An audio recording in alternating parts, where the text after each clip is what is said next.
আসলে আমি মনে করি যদি আপনার মধ্যে কোনো ট্যালেন্ট থাকে এই বিষয়ে, সেক্ষেত্রে আপনি অবশ্যই সাকসেস হতে পারবেন এই মোটো ব্লগের মধ্যে। সেটা আপনি ফোন দিয়ে করেন বা এই অ্যাকশন ক্যামেরা দিয়ে করেন বা গোপ্রো দিয়ে, যেটা দিয়ে করেন না কেন।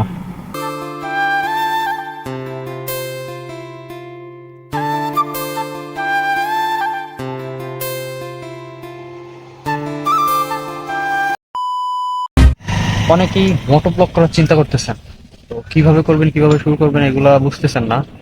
গোপ্রো নিব নাকি মোবাইল দিয়ে শুট করব, নাকি আপনার প্রথমে একটা ছোট মোটো অ্যাকশন ক্যামেরা নেওয়া, যাতে একটু বাজেটের মধ্যে ভালো একটা, যেটা স্টেবিলাইজার আছে আবার মাইক সাপোর্ট করে। মাইক সাপোর্ট না করলেও চলবে। যেমন আজকে আমি একটা অ্যাকশন ক্যামেরার সাথে পরিচয় করে দেবো আর গোপ্রোর সাথে কম্পেয়ার করবো যে কোনটা ভালো হবে।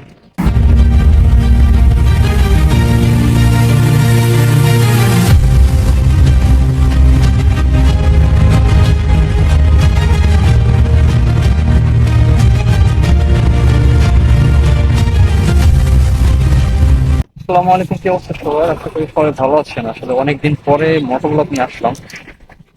এতদিন রেগুলার থাকি নাই, কারণ একটু ব্যস্ততা ছিল। ঈদ ঈদ গেল, রোজা গেল, এর মধ্যে আসা হয় নাই। অলমোস্ট 2 মাস পরে ভিডিও আপলোড হবে আই গেস। তো যাই হোক, ইনশাল্লাহ এরপর থেকে রেগুলার ভিডিও আপলোড করব।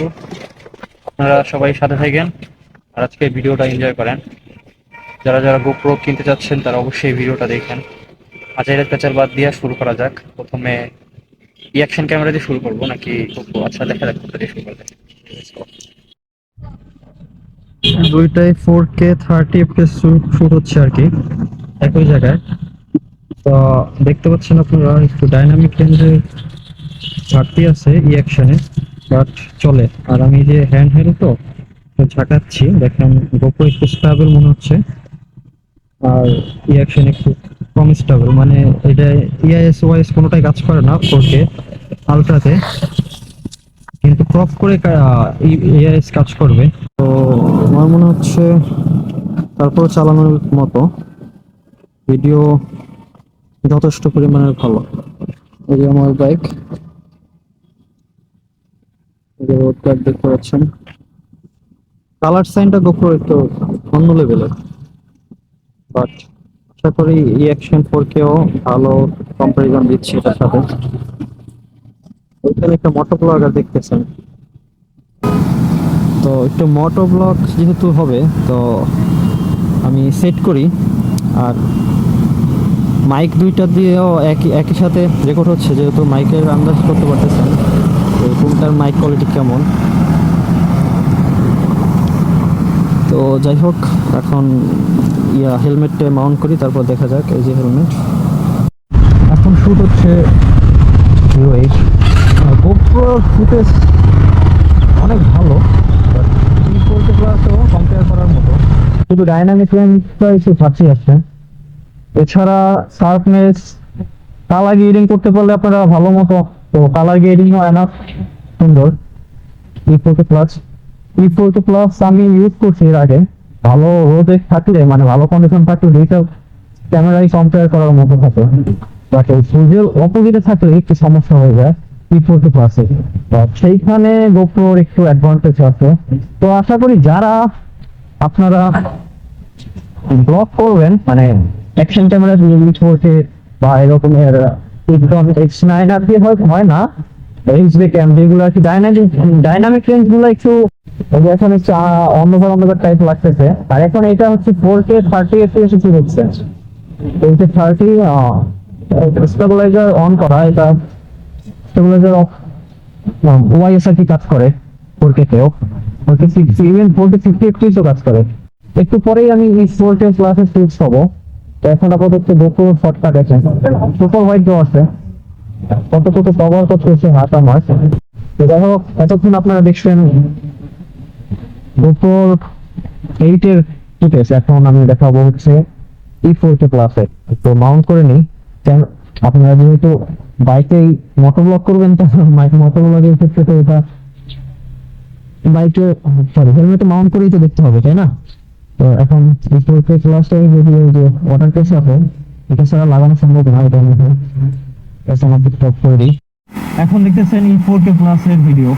তো এটা কালার গ্রেডিং ছাড়া একদম র। কালার গ্রেডিং করলে একটু স্যাচুরেশনটা বাড়াইলে আরও সুন্দর হবে। আশা করি এই ফুটেজটাও কাজ চালানোর মতো। এখন যেটা শুনতেছেন এটা বুস্ট করা, আর র সাউন্ড হচ্ছে এটা, ঠিক আছে। এখন বুস্ট করেই আমি কথা বলতেছি যেহেতু শুনতে সমস্যা হচ্ছে।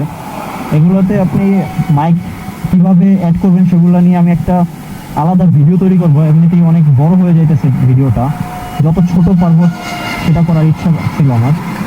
তো যাই হোক, আমি মিরপুরে যাইতেছি, এর মধ্যেই ভাবলাম আপনাদের এই কম্পেয়ারটা করাই দিই। আর যারা নতুন নতুন ভিডিও করতে চাইতেছেন তারা আশা করি বুঝে গেছেন আর কি, গোপ্রো নাকি অ্যাকশন ক্যামেরা কোনটা বেটার হবে। অবভিয়াসলি গোপ্রো বেটার হবে, বাট বাজেট কম থাকলে আমি মনে করি যদি আপনার মধ্যে কোনো ট্যালেন্ট থাকে এই বিষয়ে, সেক্ষেত্রে আপনি অবশ্যই সাকসেস হতে পারবেন এই মোটোব্লগের মধ্যে। সেটা আপনি ফোন দিয়ে করেন বা এই অ্যাকশন ক্যামেরা দিয়ে করেন বা গোপ্রো দিয়ে, যেটা দিয়ে করেন না কেন। তো আমি মনে করি প্রথম যদি আপনারা ট্রাই করতে চান অবশ্যই গোপ্রো কিনেন না, আমার সাজেশন থাকবে। শুধু টাকা নষ্ট করবেন। এমন পাগল আছে যারা গোপ্রো 9, 10 কিনা ভিডিও 4-5টা করে তারপরে ডেডিকেশন হারাই ফেলছে, তারপর আর কি করবে, সেল দিয়ে দিচ্ছে কম দামে হতাশ হয়ে। তো সেটাই আমি বলতেছি, আগে কোনো ছোটো মোটো একটা ক্যামেরা দিয়ে শ্যুট করেন, আপনি আস্তে আস্তে নিজেকে ডেভেলপ করেন। আর এর মধ্যে আপনার সাবস্ক্রাইবার যদি বেড়ে যায় তো সেক্ষেত্রে আপনি নিজেই বুঝতে পারবেন আসলে আমার এখন ক্যামেরা আপডেট করা দরকার। তো সেক্ষেত্রে আপনি অবশ্যই ওটা করে নেবেন তখন। আচ্ছা, আরেকটা বিষয়, আমি একটু ওই সাইডে যাই, সরি ইন্ডিকেটর পরে দিচ্ছি। এই সাইডের ভিউটা সুন্দর লাগে আমার কাছে, অস্থির। তবে যাই হোক, একটা বিষয় হচ্ছে সব দিক থেকে গোপ্রো বেস্ট হলেও যদি শুরুর দিকটা আপনি বিগিনার হিসাবে যদি আপনি চিন্তা করেন তো এইটাও খারাপ না। আমি কিন্তু 30টার উপরে ভিডিও করছি, যদিও আপলোড সবগুলো দেওয়া হয় নাই, আরও বেশি করা হয়েছে। এখন আসি হচ্ছে মেট্রো রেল উত্তর দক্ষিণে। এখানে মনে হয় দেখতে পাচ্ছেন আপনারা, আহামরি ডিফারেন্স না। এটা হচ্ছে এই অ্যাকশন ক্যামেরা দিয়ে রেকর্ড হচ্ছে। আচ্ছা, আমি কিছু ভিডিও ফুটেজ নিচ্ছি, তারপরে আবার কথা বলবো।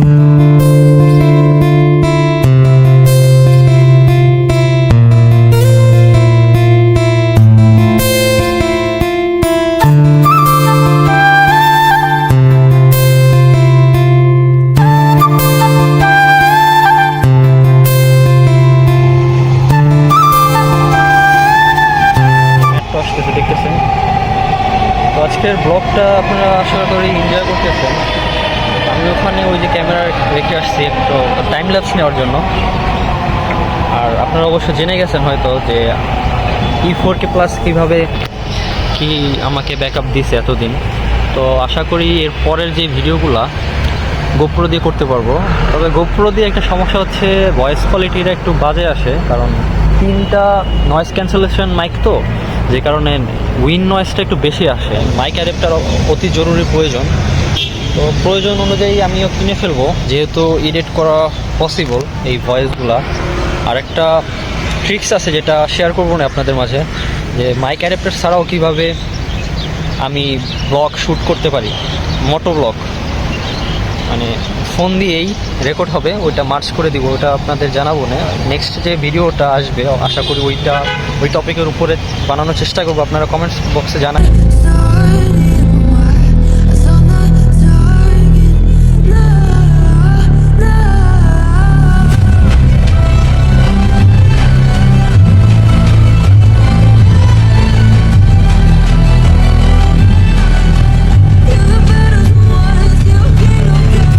এই যে এখন প্যারাদায়ক একটা জায়গায় আসছি, আর লো লাইটের কন্ডিশন আপনারা অবশ্যই জেনে গেছেন।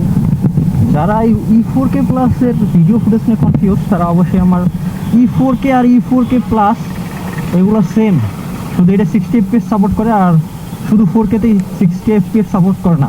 বাংলাদেশের মার্কেটে ইউজ কন্ডিশন হিসাবে E4K-টা বেশি অ্যাভেলেবেল 4K+ এর তুলনায়। আমি মনে করি এই HJ Cam, HJ8, HJ6 Pro Legend এগুলোর থেকে, বা আপনারা অনেক লো বাজেটের একটা ক্যামেরা আছে 4000 মেবি না 3500 যেন, Nikon H9R নামে একটা ক্যামেরা, ওইটার থেকে ফার বেটার, 1000 গুণ বেটার এটা। তো অবশ্যই আপনারা এটা ট্রাই করবেন। তাহামরি বেশি দাম না, 7-8 হাজার টাকার ভিতরে পাওয়া যায়, ইউজ কন্ডিশন ভালো কন্ডিশনেরই পাওয়া যায়। এটা দিয়ে আপনারা ভালো একটা সাপোর্ট পাবেন আমি আশা করি। ইআরএসও অফ করা আছে, কারণ ওয়াইড অ্যাঙ্গেল কম পাওয়া যায়, তো যে কারণে আমি ইআরএসটা অফ করে দিই, তাহলে বেটার একটা ফুটেজ পাওয়া যায়। যদি প্রয়োজন পড়ে আমি সফটওয়্যার দিয়ে ইআরএস মানে স্টেবিলাইজার করে নিই, স্টেবল করে নিই, ওই ফুটেজগুলো এডিট করার সময় অপশন থাকে। তো যাই হোক, এগুলো ট্রাই করবেন আপনারা আশা করি। আর যাদের কনফিউশন ছিল, আশা করি তাদের কনফিউশনগুলো দূর হয়ে গেছে, যে বাজেট ক্যামেরা কিভাবে কি সাপোর্ট করে, কেমন কি ভিডিও ফুটেজ দেয়। তো সেটাই আজকের এই ভিডিওর মাধ্যমে জানানোর চেষ্টা করছি। যদি কোনো ভুল ত্রুটি হয়ে থাকে অবশ্যই জানিয়েন, আর শুধরানোর চেষ্টা করব। আশা করি আপনারা ভিডিওটা এনজয় করছেন। ভালো থাকবেন, সুস্থ থাকবেন এবং ব্লগ উইথ জেএস এর সাথেই থাকবেন। আল্লাহ হাফেজ।